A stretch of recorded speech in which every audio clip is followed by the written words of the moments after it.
Tanya is the Executive Director of Workforce Windsor-Essex. She's going to talk about current and future workforce matters here in the area. Dr. Bill Anderson, to my extreme left, hello Bill, is the Ontario Research Chair in Cross-Border Transportation Policy at the University of Windsor. And Dr. Anderson is really going to speak to the need, why investing in infrastructure is particularly important right now. I know there's a significant focus on the local area. And then last but certainly not least, Melissa Ventura has managed the Labour Market Access Department at New Canadian Centre of Excellence here for the past couple of years. Very important work. And she's going to talk a little bit about attracting people and investment to the region. So who's loaded first? Dr. Bill Anderson. Bill. Okay, thank you. It's great to be here. Matt asked me to talk about infrastructure issues. I actually teach a course in public infrastructure at the University of Windsor. So I'm going to be a little bit of professorial, at least in the way I start off, because as I would with any lecture, I'm going to start off with some definitions. I'll start off by showing how to work with quicker. Okay. What do we mean by public infrastructure?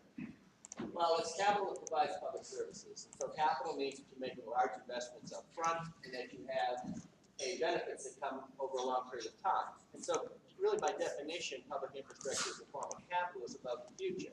You're making decisions about investments in the present depends on what you expect in the future, but the way the future turns out may depend on decisions that are made about public infrastructure in the present.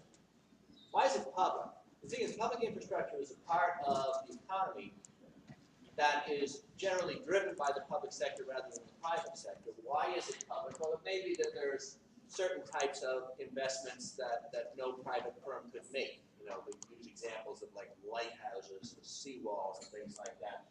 But often it's because there's some characteristic of the capital in question that provides maybe some sort of a social problem, such as it would be a natural monopoly.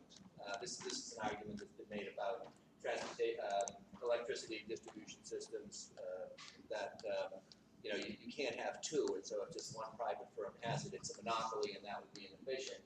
There's principles of equity.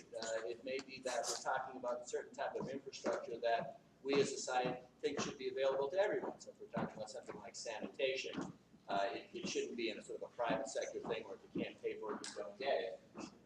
And also what economists call externalities, which are things like congestion, pollution that are associated with these types of infrastructure projects that may be managed better from a social perspective by the public sector than by the private sector. That third point there, which is criticality, refers to types of infrastructure where if they fail, a lot of other things fail with them. They're critical and everything depends on it. You can certainly make the argument for certain pieces of transportation infrastructure that if you have the failure of that transportation infrastructure, the whole economy around it could fail. And so some people would argue that should be in the public sector because so much is at stake.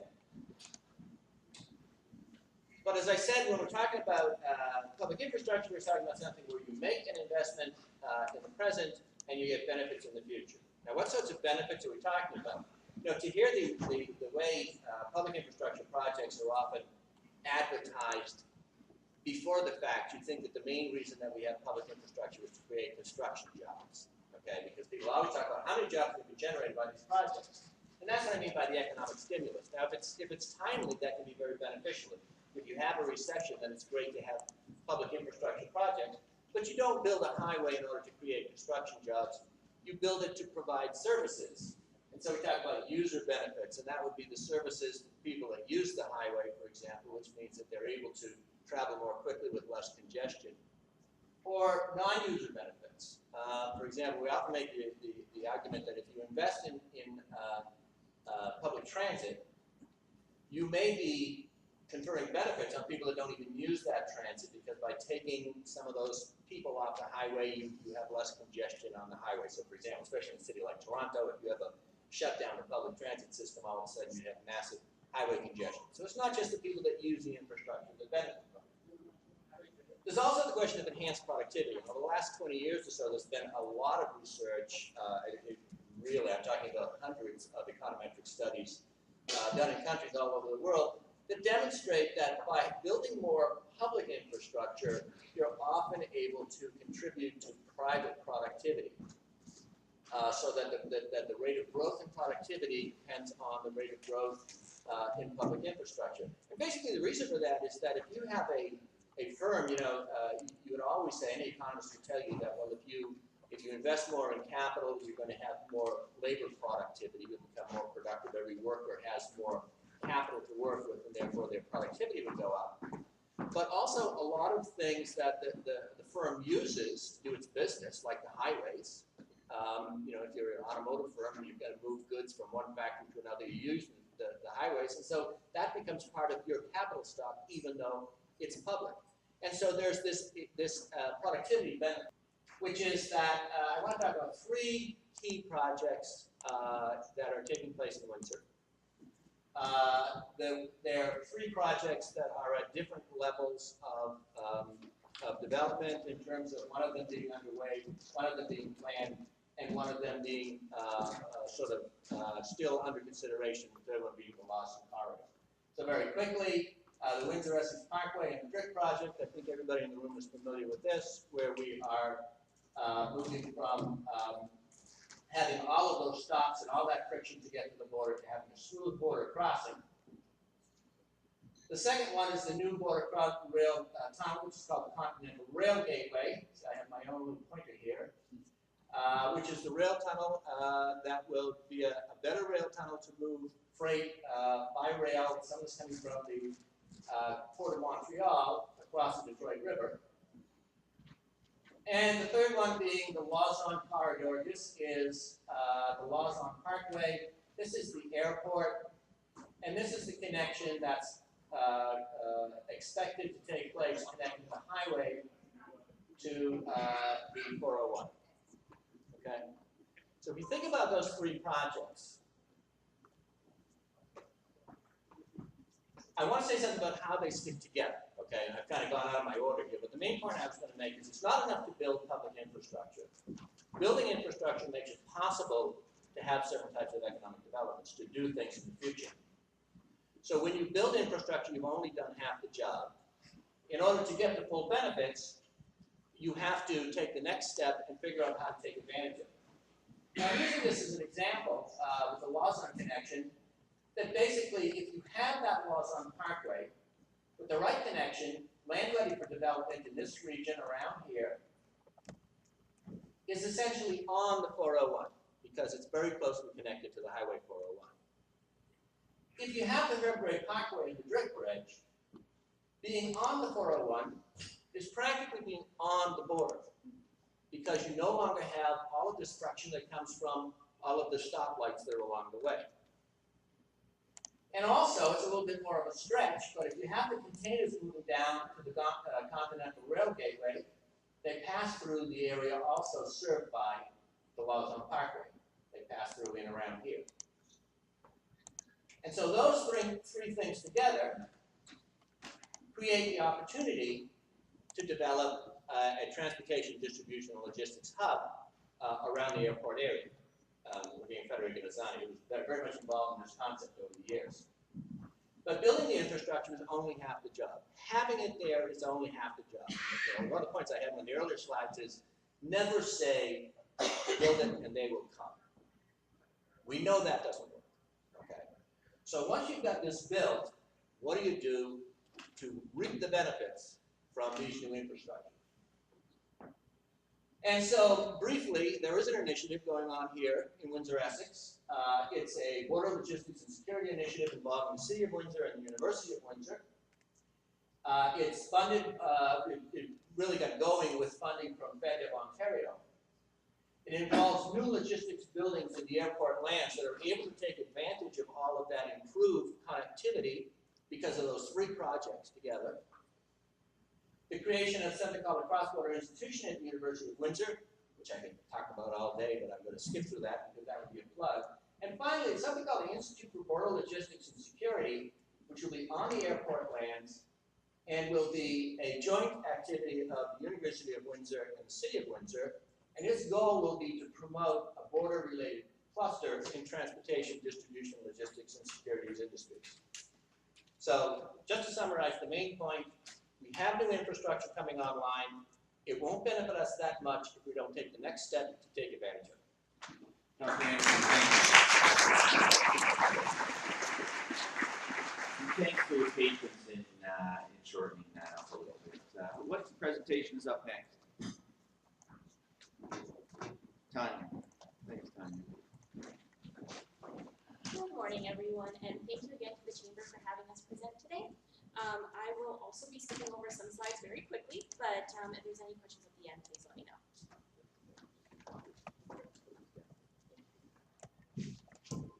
Perfect. Can everybody hear me now? Better? Yes?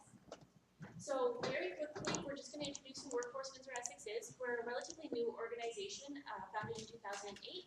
We're going to look at the supply and the demand side of the labor market in Windsor-Essex very quickly, and then hopefully spend some time on possible solutions. I also want to mention it was excellent to hear about the importance of workforce and the importance of talent initiatives. In the last session, I think it was Fred who mentioned talent initiatives are key, so this is sort of just summarizing that and providing a local context. So Workforce Windsor-Essex is a local workforce development board, and basically workforce development sits in the middle of the triangle.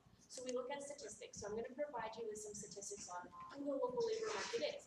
Who's unemployed looking for work? Who is employed? What education levels do they have?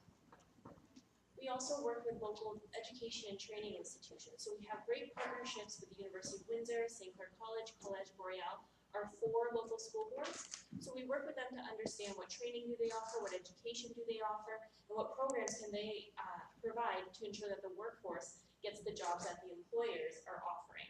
So we also go out and speak to employers on a daily basis, asking them what are their requirements in terms of talent, skills, education, and what occupations are they hiring.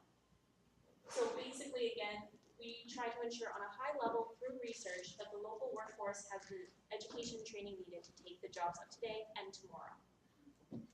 So very quickly, so not this past month, but the month before, there were 164,000 in the Windsor CMA looking for, or in the labor force, so either working or looking for work. There were 12,000 unemployed, and we had a local unemployment rate of 7.3%. So we always keep an eye on the monthly employment rate, but it's also important to look at the overall trend.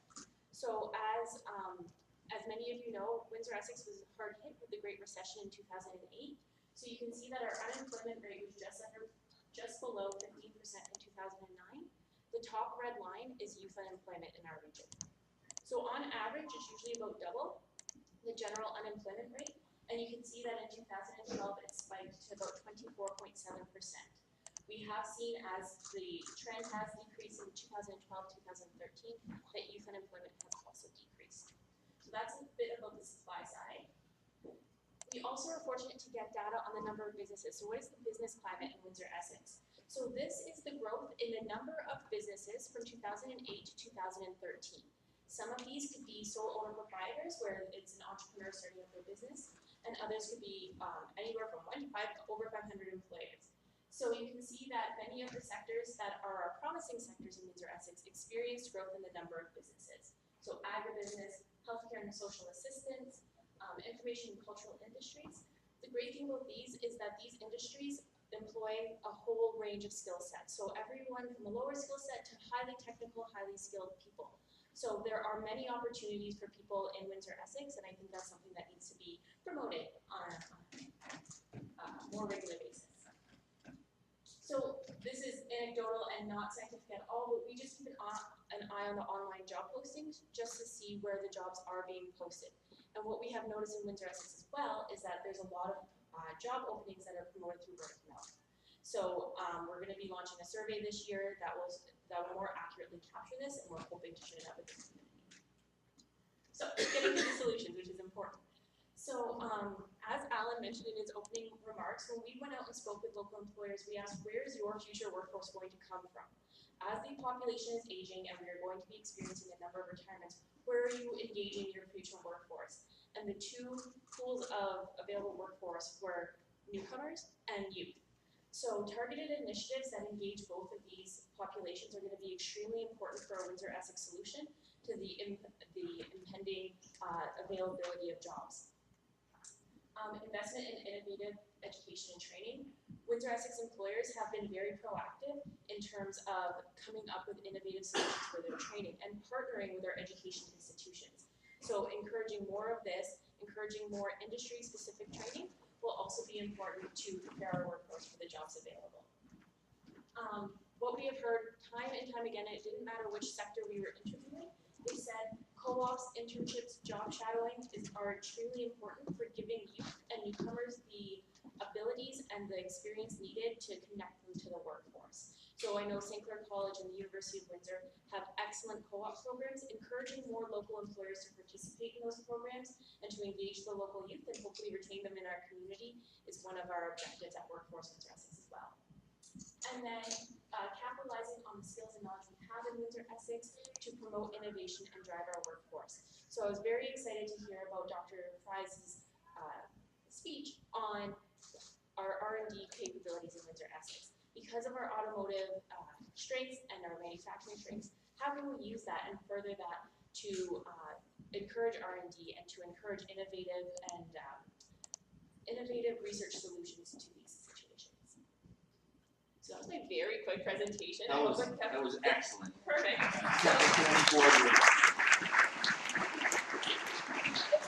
Specific added questions, please contact us via our website. We're more than happy to provide any data available. And we may have a minute just at the end. I'm just trying to get us back on time, but you did a great job, Alyssa. If I could underscore only one of the messages that you delivered, if there's any opportunity that you have in your business or wherever it is that you work to give a kid an opportunity, a work experience, that is a critical key success factor in getting them into the labor market. Melissa, attracting people and investment. Can everybody hear me? I'd like to start off by saying thanks to Matt Marchand for organizing this very important forum and bringing community leaders together to talk about these important issues. I think I'm the last person that is standing between you and this lovely lunch here, so I'm going to promise to move through this presentation quickly. The two things that I'd like to talk about today are the attraction of investors to the region and the future of our labor force and how immigration can play a role in that future. I have one slide, so I'll move through it very, very quickly. I just want to highlight the green section there. In 2011, close to 3,000 investors immigrated to Canada. And over the past 10 years, roughly 2,500 newcomers have immigrated to Windsor. If Windsor-Essex was getting its proportional share of individuals entering Canada under the investor and entrepreneur class, we would see approximately 200 such individuals here in Windsor-Essex. But do we? And I'll come back to this point after. So we know that newcomers and investors want to come to Canada because Canada is a safe place to invest. Under the old guidelines for the investment program, investors had to bring in $1.6 million in net worth and invest $800,000 into the economy. So in 2012, the investor program was closed.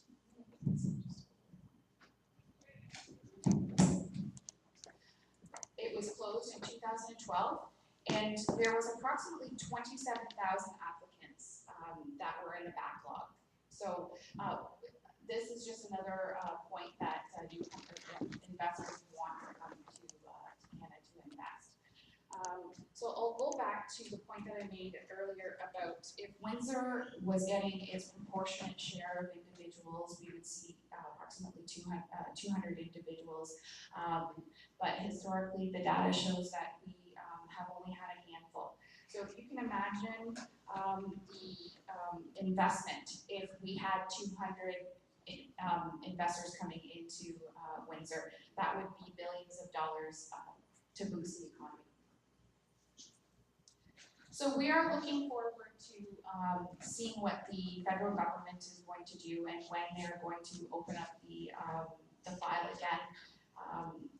As a solution to this, New Canadian Centre of Excellence and the Chamber of Commerce have partnered together to create a committee called WeGain. It stands for Windsor-Essex Global Attraction of Investors Network, and it's a collaborative effort to assist the federal government in providing solutions in developing and implementing a pilot project to attract investors, increase the number of investors coming into our region with a commitment to having those investors come to their second and third tier communities such as ours. And what would this pilot project mean? Back there. What would this pilot project mean? It would help with creating strategies for local engagement and increasing the numbers to the investors in Canada. So the second point that I wanted to talk about was the future of our labor force and how immigration can play a role in our labor force. We know that Ontario is facing a number of challenges, and our economy is transitioning. So many employers are having trouble finding skilled workers and